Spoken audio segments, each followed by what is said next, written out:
तो कल हम लोग निकाल रहे थे ऑक्सीडेशन स्टेट या इससे कह दो कि कॉम्प्लेक्स पर कौन सा चार्ज प्रेजेंट होगा, इसका हम लोग कैलकुलेशन कर रहे थे।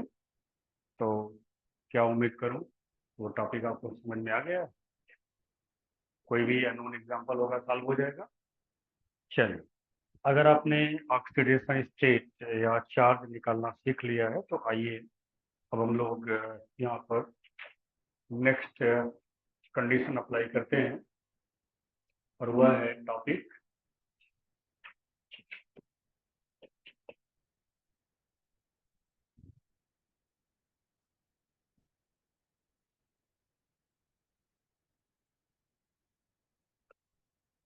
Coordination number.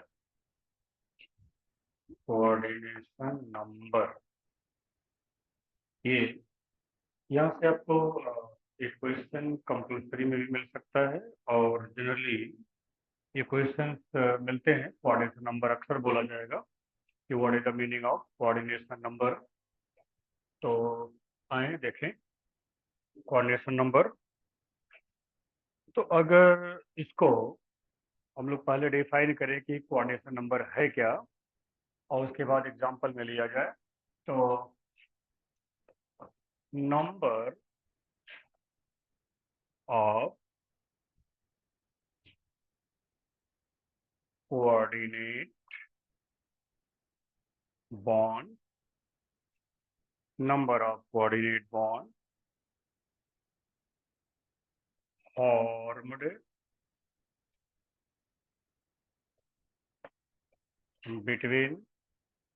formed between metal and ligand. Number of coordinate bond formed between metal and ligand called coordination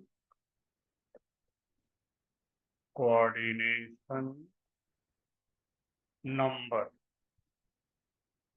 यानी आपको ध्यान क्या देना है कि मेटल और लिगेंड के बीच कितने कोऑर्डिनेट बॉन्ड बने हैं, वही कोऑर्डिनेट बॉन्ड का नंबर आपको काउंट करना है, और वही नंबर ही क्या है, कोऑर्डिनेशन नंबर है। जैसे एक जनरल एग्जांपल हमने आपके सामने ये लिखा, ये मेटल और एल कोऑर्डिनेट बॉन्ड को हम सभी लोग एक एरो द्वारा रिप्रेजेंट करते हैं।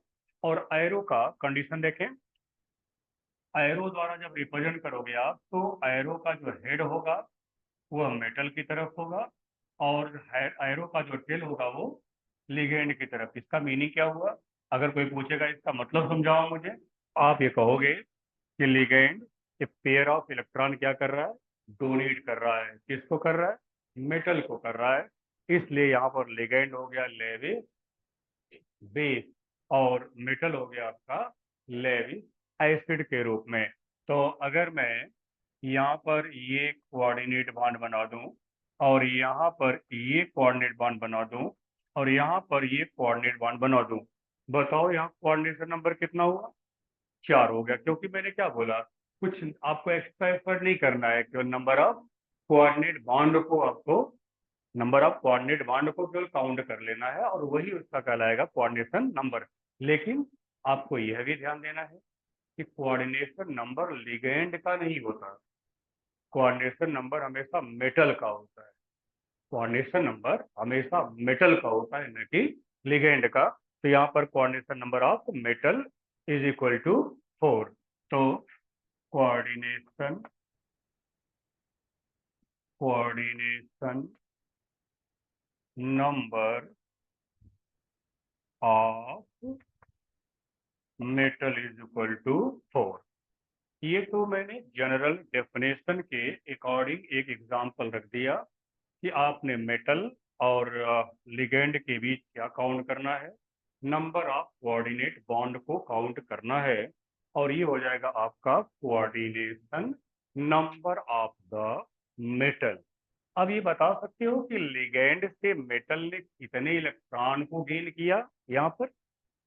हाँ, 8 इलेक्ट्रॉन को गेन किया, क्योंकि वन कोऑर्डिनेट बॉन्ड में 2 इलेक्ट्रॉन, यानी 8 इलेक्ट्रॉन यहाँ पर मेटल गेन कर रहा है फ्रॉम द लिगैंड। अब इसमें मैंने ऐसे लिखा, एक और जनरल एग्जांपल लिया जाए पहले, उसके बाद इंडिविजुअल में रख रहा हूँ। ये एल हो गया, और ये भी आपका ये एल हो गया, और यहाँ मैंने ये रिप्रेजेंट किया, और उसके बाद फिर यहाँ मैंने एल लिया, एक कोऑर्डिनेट बॉन्ड, यहाँ भी मैंने एल लिया, एक कोऑर्डिनेट बॉन्ड, और उसके बाद ये मैंने आपके सामने एल लिया, यहाँ पर भी एल,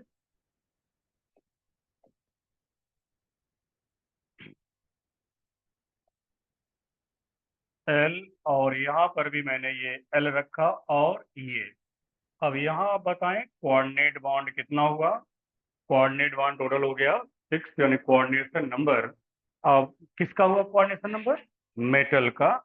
तो यहाँ पर CN पार्ट में लिखो, अब CN coordination number of metal, coordination number of metal is equal to, यहाँ हो गया 6। आप सभी लोग क्या ये बता सकते हो कि मेटल ये लिगैंड यहाँ पर मोनोडेंटेट है या बाइडेंटेट है? दिमाग लगाओ, लिगैंड यहाँ पर जो रखा गया है वो मोनोडेंटेट है, बाइडेंटेट है?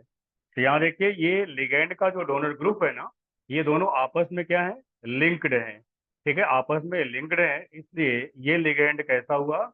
बाइडेंटेट लिगैंड हुआ। और मैंने आपको एक बात बताई होगी शुरुआत में कि कोई भी पॉलीडेंटेट लिगैंड कोई भी हो, वह हमेशा चिलेटिंग लिगैंड होता है। क्या बोलते हो? चिलेटिंग लिगैंड मतलब कि वो मेटल के साथ क्या बनाएगा? रिंग का फॉर्मेशन करेगा, उसे हम कहते हैं चिलेटिंग लिगैंड। तो मोनो के बाद जितने भी पॉलीडेंटेट लिगैंड होंगे वो सब आपके चिलेटिंग लिगैंड के नाम से जाने जाएंगे। तो ये हो गया कोऑर्डिनेशन नंबर का एक और ऑर्डिनरी एग्जांपल, जहां पर इसमें मैंने लिया मोनोडेंटेट लिगैंड, और यहाँ पर आपका क्या है? ये पॉलीडेंटेट लिगैंड का एग्जांपल। और पॉलीडेंटेट में कौन हो गया? बाइडेंटेट। पॉलीडेंटेट में ये बाइडेंटेट लिगैंड है। अब उसके बाद आप आइए व्यक्तिगत एग्जांपल में। CuNH3 का टेकन फोर डाई पॉजिटिव। बताओ कॉम्प्लेक्स कैसा है? पॉजिटिवली चार्ज या नेगेटिवली चार्ज? पॉजिटिवली चार्ज है, क्योंकि पूरा कोऑर्डिनेशन स्फीयर कैसा नजर आ रहा है? पॉजिटिव नजर आ रहा है, इसलिए ये हो गया पॉजिटिवली चार्ज कोऑर्डिनेशन स्फीयर, यानी पॉजिटिवली चार्ज कॉम्प्लेक्स। अब इसमें अमोनिया कैसा लिगैंड है? मोनोडेंटेट या पॉलीडेंटेट है? अमोनिया। तब इसलिए लिस्ट पहले दे दिया गया है, तो कम से कम देखा करो तो आप लोग। अमोनिया आपका ये मोनोडेंटेट लिगैंड है। अमोनिया यदि मोनोडेंटेट है, तो ऐसे में 4 अमोनिया है, तो आप क्या करोगे? कॉपर के 4 कॉर्नर पर, 4 कॉर्नर पर क्या करो आप? ये कोऑर्डिनेट बॉन्ड को रिप्रेजेंट कर दो। और चारों बॉन्ड कौन बनाने वाला होगा? NH3 बनाने वाला होगा। ये NH3, और ये आपका NH3, ये डाई पॉजिटिव। तो CN of copper di positive is equal to कितना हुआ? कोऑर्डिनेशन नंबर कितना हुआ यहाँ पर? कोऑर्डिनेशन नंबर हो गया 4। इन द सेम वे अगर हम चले यहाँ पर, FeCN टेकन 6। ठीक है, ये हो गया, मैंने यहाँ रखा 4 नेगेटिव। अब ये कॉम्प्लेक्स कैसा है? नेगेटिवली चार्ज है। और CN कैसा लिगैंड है? मोनोडेंटेट है। आपके पास ऐसा कितना CN है? तो अब इसको डायरेक्ट बता भी सकते हो बगैर स्ट्रक्चर ड्रा किए भी, कि अब Fe का कोऑर्डिनेशन नंबर यहाँ कितना होगा? 6 होगा। एक बात, दूसरी बात ये बताओ, Fe पर कितना चार्ज होगा? हमने कल को प्रैक्टिस कराया हुआ है, Fe पर कितना चार्ज होगा? तो एक तरीका आप सुन लो, एक तरीका ऐसे सुन लो आप। CN लिगेंड नेगेटिवली चार्ज होता है, -1 होता है। कुल या अंदर कितना माइनस हुआ? 6 माइनस हुआ। अंदर 6 माइनस हुआ, लेकिन ऊपर आपका 4 ही माइनस अपीयर हो रहा है। इसका मतलब 2 माइनस न्यूट्रलाइज हुआ होगा। तो 2 माइनस अगर वो न्यूट्रलाइज हुआ होगा, तो 2 माइनस को न्यूट्रलाइज करने वाला 2 प्लस होगा। इसका मतलब आयरन के ऊपर 2 पॉजिटिव चार्ज प्रेजेंट होगा। यह भी तरीका आपका, ये लॉजिक वे में आप इसको निकाल सकते हो। लिगेंड जो अंदर बैठा हुआ है वो नेगेटिवली चार्ज है, उसका नंबर कितना है, क्या नंबर से कम नेगेटिव अपीयर हो रहा है, तो जितना कम अपीयर हो रहा होगा उतना पॉजिटिव चार्ज मेटल लेकर के बैठा होगा। तो अब निकालना भी चाहो तो भी आप निकाल सकते हो। यहाँ पर ये x हो गया, -6 हो गया, -4 हो गया, x +6 -4, ये आपका हो गया +2। ये ऑक्सीडेशन स्टेट आ गया किसका, आयरन का। तो बताओ ये फेरस है या फेरिक है। तो याद रखेंगे कि अगर आयरन डाई पॉजिटिव है तो हम उसे फेरस कहते हैं, और अगर ट्राई पॉजिटिव है तो उसे हम फेरिक। तो यहाँ पर अब कोऑर्डिनेशन नंबर बताओ। Cn इज इक्वल टू, ये हो जाएगा 6। Cn is equal to 6। In the same way एक एग्जांपल और देख लें। CO F6 3 minus. अब बताओ CO पर कितना चार्ज होगा। F पर कौन सा चार्ज, F पर -1। तो कितना -1 है, अपीयर कितना हुआ, 3 अपीयर हो रहा है माइनस में। इसका मतलब क्या हुआ, 3 न्यूट्रलाइज हुआ होगा। तो 3 लेकर बैठा होगा कौन, कोबाल्ट 3 पॉजिटिव चार्ज लेकर बैठा होगा। यानी कोबाल्ट का ऑक्सीडेशन स्टेट यहाँ पर कितना हो गया, +3 हो गया। अब यहाँ Cn सीधे लिख दो, Cn इज इक्वल टू, हाँ ये हो जाएगा 6, क्योंकि एफ भी हमारा क्या है, मोनोडेंटेट लिगेंड है। तो एफ माइनस हमारा मोनोडेंटेट लिगेंड। उसके बाद आए नेक्स्ट एग्जांपल देखें। COEN taken 3 tri positive. EN के बारे में भी हम लोग चर्चा कर चुके हैं। ईएन क्या है, एथाइलिन डाइयामाइन कायापीएसी ने भी बताया था मैंने। 1,2 di amino ethane, 1,2 di amino ethane भी इसका बताया गया था। इसका स्ट्रक्चर एक बार फिर ड्रा कर लें आप। CH2NH2, CH2 आपका ये NH2, यही कंपाउंड है ये। अब ये बताओ ईएन, अगर आपका ये ईएन इज इक्वल टू, मैं लिख दिया यहाँ पर। अब न्यूट्रल है कि चार्ज है, न्यूट्रल है ये। अरे ईएन, ईएन न्यूट्रल लिगेंड है जी, ये न्यूट्रल लिगेंड है। इसलिए अब अगर ये न्यूट्रल हो गया तो इसकी वैल्यू क्या हो गई, 0 हो गई। इसका मतलब कॉम्प्लेक्स पर जो भी चार्ज अपीयर हो रहा है वही CO का क्या हो जाएगा, ऑक्सीडेशन स्टेट हो जाएगा। यानी कोबाल्ट का ऑक्सीडेशन स्टेट क्या हो गया, +3 हो गया। और EN के बारे में आप जानते हो, EN जो है ये बाई डेंटेट लिगेंड है। तो EN एक बाई डेंटेट लिगेंड है। तो अब आप क्या करोगे, यहाँ पर CN ऑफ CO जब निकालोगे तो क्या करोगे, 3 × 2। 3 × 2 क्यों किया, क्योंकि EN 3 बार है, और एक EN क्या करेगा, 2 कोऑर्डिनेट बांड का फॉर्मेशन करेगा। इसलिए यहाँ कोऑर्डिनेशन नंबर क्या हो गया आपका, ये 6 हो गया। समझ गया मैं क्या बता रहा हूँ। EN तो इसलिए थोड़ा सा ना घर वहां जा करके, जो 1.5 किलो भर करके सोते हैं तो क्या बोलते खर्राटे मार करके, तो थोड़ा देखा करिए लिगेंड के बारे में कि कौन सा लिगेंड कैसा है।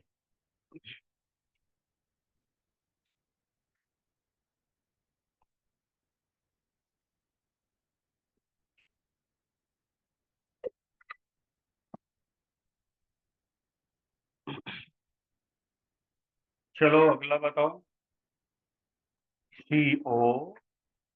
COOX का थ्राइस 3 - OX भी मैंने आपको बता रखा है। पढ़ ले तू लोग, पढ़ ले, नहीं तो ना फिर उसके बाद वही। तो यहाँ पर OX आपका ये है, इसे आप क्या कहते हो, ऑक्सलेट आयन। ये ऑक्सलेट आयन है। तो कैसा लिगेंड है ये, बाईडेंटेट लिगेंड है।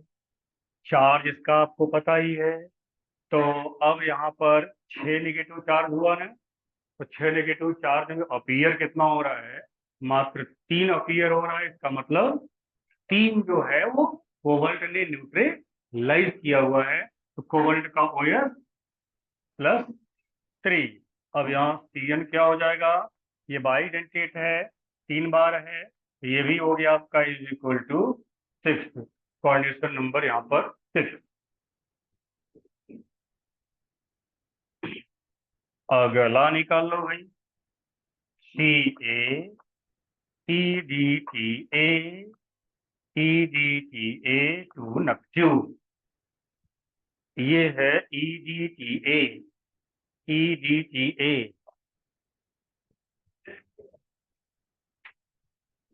EDTA ये अभी जब जब EN नहीं पता है तो EDTA तो बहुत दूर की चीज है, ये कहाँ से याद होंगी। ये तो अपने आप में भी मजेदार है। ये NCH2COO minus CH2COO minus CH2COO minus CH2COO minus, यही है EDTA आपका, ये रखा हुआ है, यही था ना जी। तो कैसा लिगेंड है ये, कैसा लिगेंड है, हेक्साडेंटेट है। हेक्साडेंटेट कितना निगेटिव लेकर बैठा, 4। अपीयर कितना हुआ, तो इसका मतलब CA पर 2 पॉजिटिव चार्ज है, यानी CA का ऑक्सीडेशन स्टेट +2 होगा। तो अब यहाँ ये ऑलरेडी हेक्साडेंटेट है, तो CN बरोबर क्या हो जाएगा, 6। कोऑर्डिनेशन नंबर 6 हो जाएगा। इसका मैं एक बार फिर, आप लोग चूंकि काम तो करोगे नहीं तो इसलिए आओ एक बार फिर मैं दिखा देता हूँ इसका। ये है CA है, NCH2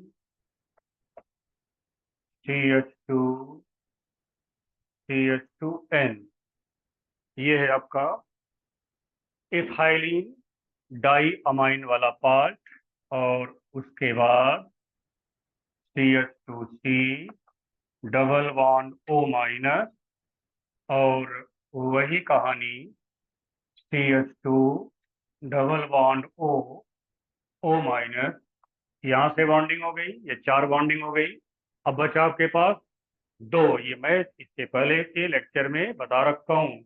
अब क्या होगा, यहाँ पर ये CH2 double bond O minus के अपर साइड से बॉन्डिंग करेगा, ठीक है। और उसके बाद वही कहानी यहाँ भी है आपका, CH2 double bond O minus ये लोअर साइड से बॉन्डिंग करेगा, ठीक है। ये हो गया आपका हेक्साडेंटेट लिगेंड के कैल्शियम के साथ बॉन्डिंग। तो कैल्शियम को अगर कहीं एस्टिमेट करना होता है किसी भी सोल्यूशन में, यदि कैल्शियम प्रेजेंट होता है और उसे एस्टिमेट करना होता है कि इस सोल्यूशन में कितना कैल्शियम प्रेजेंट है, तो उसको एस्टिमेट करने के लिए हम लोग EDTA का यूज करते हैं। ये है बॉन्डिंग करने का तरीका। तो इसमें अब अगर आप देखें, यहाँ से बॉन्डिंग, यहाँ से बॉन्डिंग, यहाँ से बॉन्डिंग, यहाँ से बॉन्डिंग, ये आपके पास टोटल हो गया hexadentate hexadenticity of the EDTA with the calcium. अगर आपकी इच्छा हो बना लें, नहीं इच्छा है तो हमारा कुछ नुकसान नहीं है।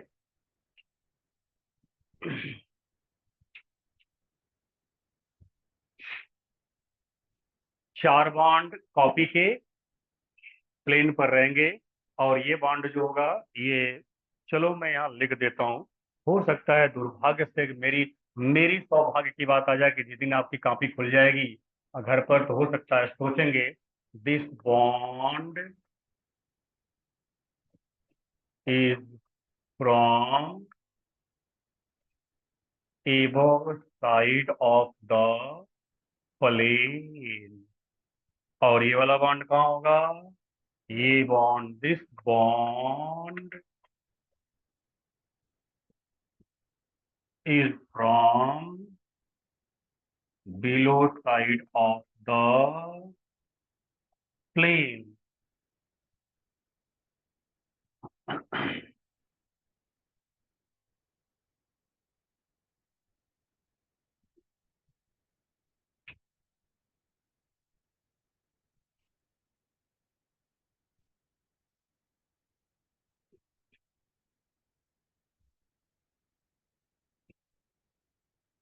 कोऑर्डिनेशन नंबर निकालना आ गया जी, निकल जाएगा कोई भी एग्जांपल आएगा तो। बस लिगैंड पर फोकस करना, लिगैंड की डेंसिटी क्या है, वह कितना कोऑर्डिनेट बॉन्ड मेटल के साथ बना सकता है, वह क्लियर रहेगा तो कोऑर्डिनेशन नंबर निकालना आपके लिए आसान होगा। तो जो EDTA है, कोई भी सेंट्रल मेटल यहाँ पर होगा जिसके साथ भी बॉन्डिंग करेगा और इसी तरीके से बॉन्डिंग करेगा। अगर मैं कहूँ कि यहाँ पर आपका कैल्शियम के साथ EDTA ने 6 कोऑर्डिनेट बांड बनाया, और अगर मैं कहूँ कि Mg के साथ ये 5 कोऑर्डिनेट बांड बना रहा है, तो EDTA का नेचर कैसा होगा, इसका क्या नाम दोगे आप?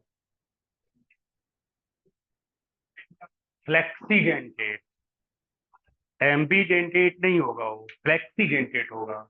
यानी कि जितने उसके उसके पास जितने भी डोनर साइट्स हों, वो सभी डोनर साइट का यूज करता भी हो और नहीं भी करता हो, सर्कमस्टेंसेस पर डिपेंड करे।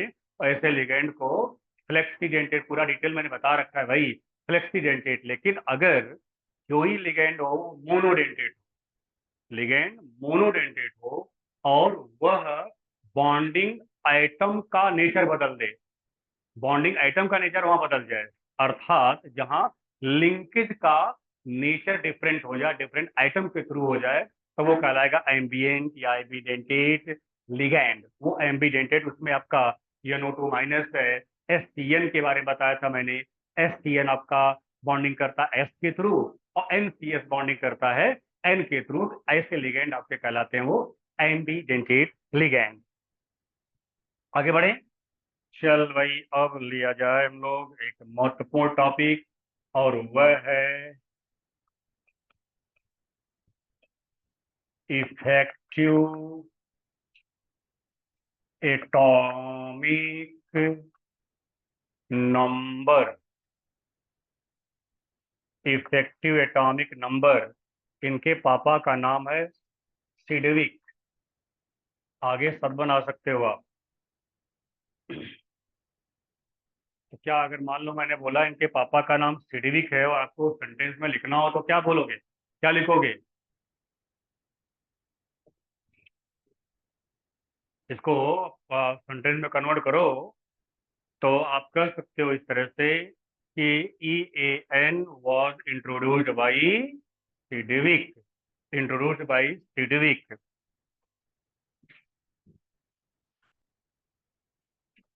The EAN was introduced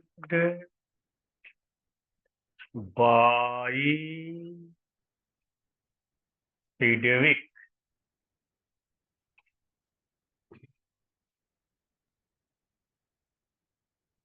ठीक है, चलो भाई। EAN कभी भी लिगैंड का नहीं होता, जिसका कोऑर्डिनेशन नंबर होगा उसी का EAN होगा। तो कोऑर्डिनेशन नंबर किसका होता है? मेटल का। तो EAN भी मेटल का ही होगा। तो उसी के आगे लिखो फुल स्टॉप के बाद, द EAN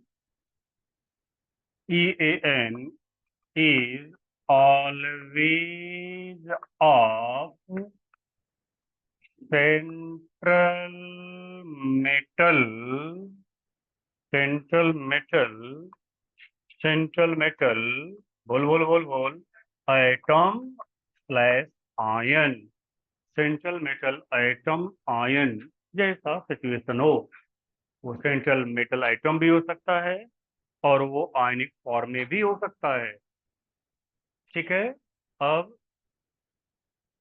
चलो EAN निकालने का तरीका लिख लो। यहाँ पर EAN एक कैलकुलेशन है। EAN बराबर atomic atomic number of central metal, atomic number of central metal. अब वैसे मैं क्वेश्चन जो करने जा रहा हूँ आपके इज्जत के विपरीत है, लेकिन फिलहाल कर ही देता हूँ। What is the meaning of atomic number, उसके बाद minus oxidation state of central metal,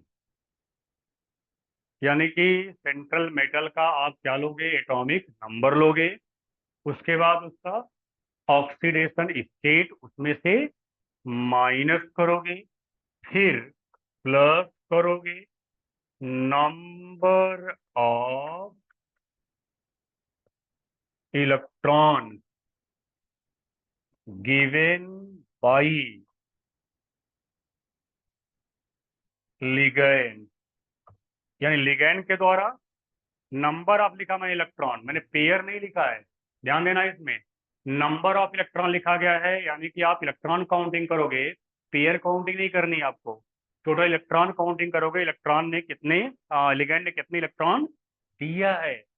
अब यह फॉर्मूला कोई भी कॉम्प्लेक्स आपके पास आएगा तो पहला काम उसका एटॉमिक नंबर आपको याद हो। एटॉमिक नंबर जब याद हो जाएगा तो ऑक्सीडेशन स्टेट निकालना हम लोग कल ठीक ठाक पूरा 40 मिनट सीखे उसको। और उसके बाद फिर आप क्या करोगे, लिगैंड एंड कोऑर्डिनेशन नंबर आपको पता चल जाएगा, तो कोऑर्डिनेशन नंबर मल्टीप्लाई बाई 2।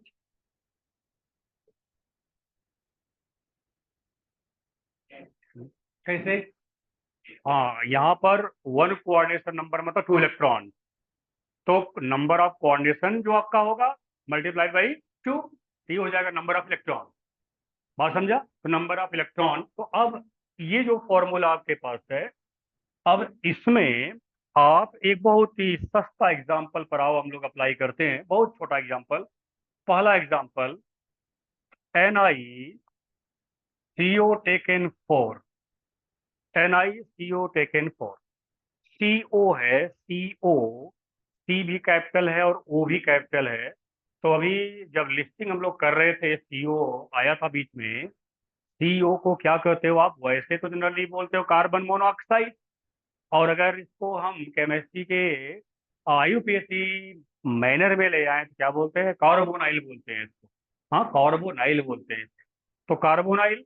तो फिलहाल आप बताएं, यहाँ पर सीओ का देखिए, स्टेप वाइज चलिएगा आप, एक केवल सिस्टम बना लीजिए, उसके बाद सब में यही करना है। तो अब आप क्या करोगे, पहला काम करोगे, atomic atomic number of Ni जो होता है वो 28 होता है, 28, एनआई का एटॉमिक नंबर 28 होता है, एक काम तो आपका हो गया। अब उसके बाद क्या करोगे आप, इसका ऑक्सीडेशन स्टेट निकालोगे, तो इसको माना एक्स प्लस 4 × 0, क्योंकि ये 0 होता है और ओवरऑल कॉम्प्लेक्स पर कोई चार्ज नहीं है, यानी x इक्वल टू क्या हो गया, 0 हो गया। इसका मतलब हो गया कि इस कॉम्प्लेक्स के बनाते समय मेटल में एक भी इलेक्ट्रॉन का लॉस नहीं किया हुआ है। तो अब यहाँ पर निकालो EAN, तो सीधे EAN निकाल लो। अब तो EAN निकालोगे, एटॉमिक नंबर 28 माइनस 0 प्लस, ठीक, प्लस क्या है, एक सीओ का मतलब 2 इलेक्ट्रॉन, बोलो, एक सीओ का मतलब 2 इलेक्ट्रॉन, तो 4 CO यानी 4 × 2, हमारा हो गया 28 plus 8 is equal to 36, and here the 36 is atomic number of krypton.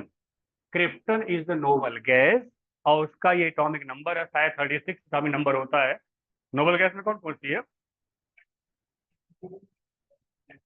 Helium, neon, argon, krypton, xenon, रेडन।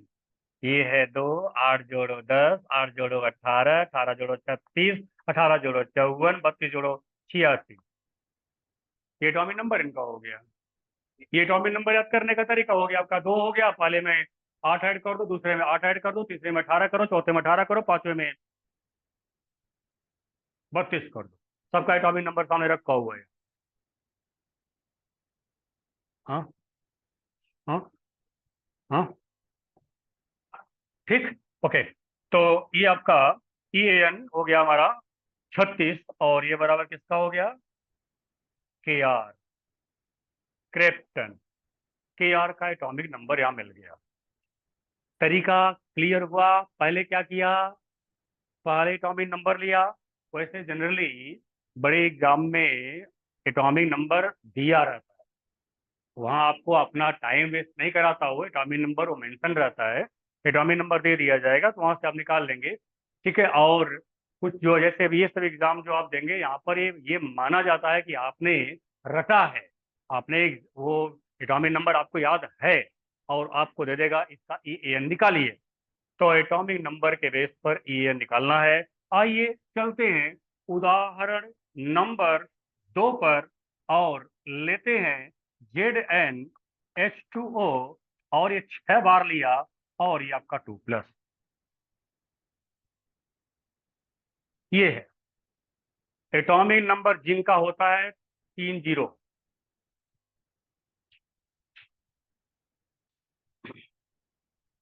30 atomic number 30। Follow करो, इससे फॉलो करो, इससे फॉलो करो।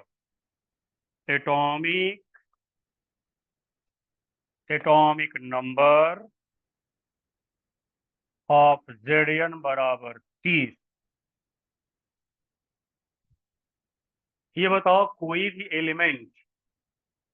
एलिमेंट हो उसका आइटम यदि इलेक्ट्रॉन का लॉस करता है तो क्या उसके एटॉमिक नंबर में चेंज होता है?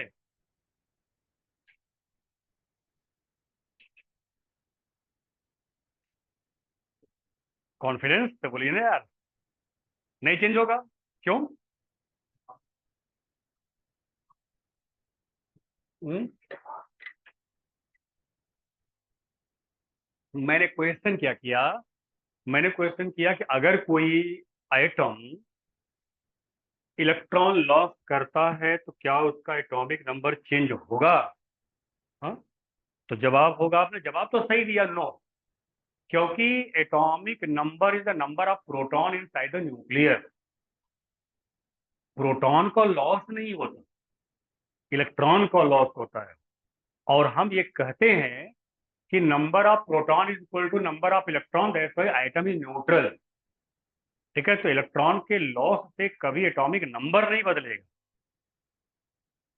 क्योंकि atomic number not the number of electron, atomic number actual number of proton. तो इलेक्ट्रॉन के लॉस से प्रोटॉन लॉस नहीं होता, बल्कि वहां पर नंबर ऑफ इलेक्ट्रॉन कम हो जाता है, जिसकी वजह से वो पॉजिटिवली चार्ज आयन बन जाता है। समझ रहा है? याद रहेगा कि नहीं रहेगा? बहुत छोटी बात है भाई। इलेक्ट्रॉन, क्योंकि जिस दिन आपके मन में ये कंफ्यूजन रहेगा कि atomic number is equal to number of electron, तब हमेशा क्वेश्चन आप गलत करेंगे। कैसे करेंगे? यहाँ आपने जब ऑक्सीडेशन स्टेट जिनका निकालेगा तो यहाँ पर पाएगा क्या? +2, और +2 पाएगा। अब यहीं पर कंफ्यूजन माथा पच्ची हुई, समय बर्बाद होगा।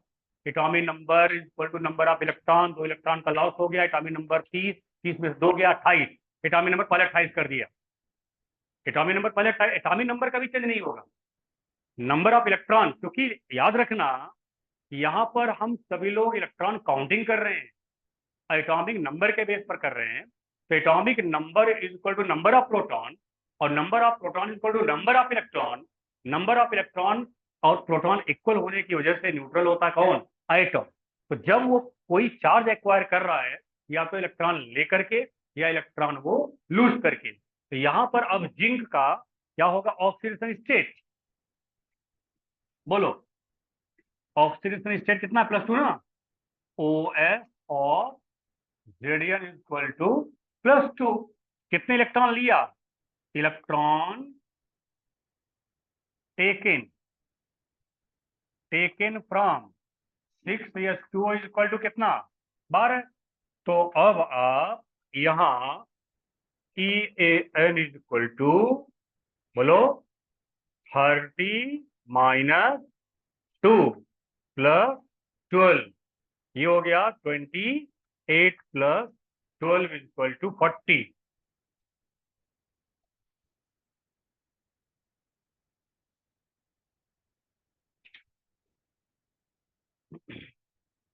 ठीक है,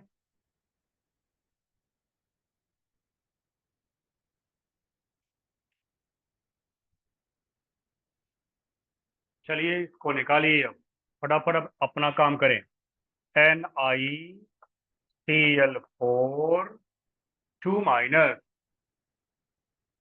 निकालो फटाफट EN। अब Ni का एटॉमिक नंबर ऊपर हमने लिया है, एटॉमिक नंबर इसका है 28। और पहले इसमें सबसे बड़ा चैलेंज जो आपके सामने रहेगा क्या रहेगा? ऑक्सीडेशन स्टेट का, वह क्लियर कट निकलना चाहिए। Oxidation state OS of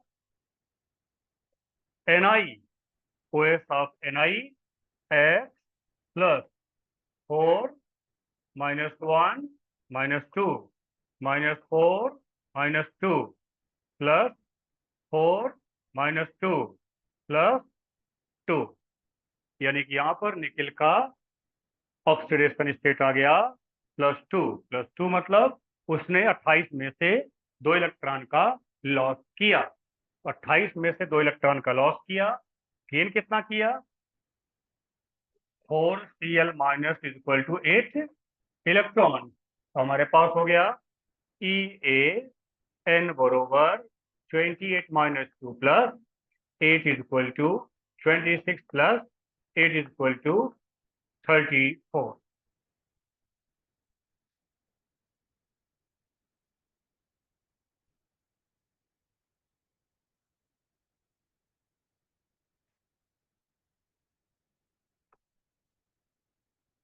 next one, CuNH3 taken 4 2+, इसका निकालो फट से। कॉपर का 29, कॉपर का एटॉमिक नंबर 29, Cu बराबर 29 29।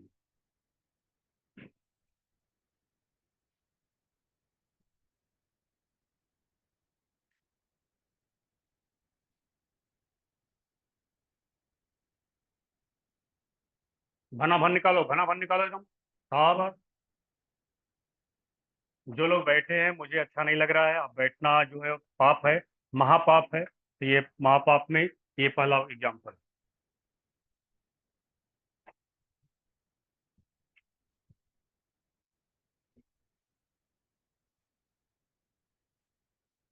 कोबाल्ट का 27, CO का 27 होता है। जो भी है अब अपना निकालिए, उससे हमारा कोई मतलब नहीं है, निकालिए। अब वैसे 29 है, 29 में 2 गया 27, 8 लिया 35। कॉपर वाला 35, क्या बोलते हो? कॉपर वाले में 35 आया ना? तो EAN इसमें 35, और यहाँ 24, 24 12 36, यहाँ EAN जो आएगा 36 आएगा।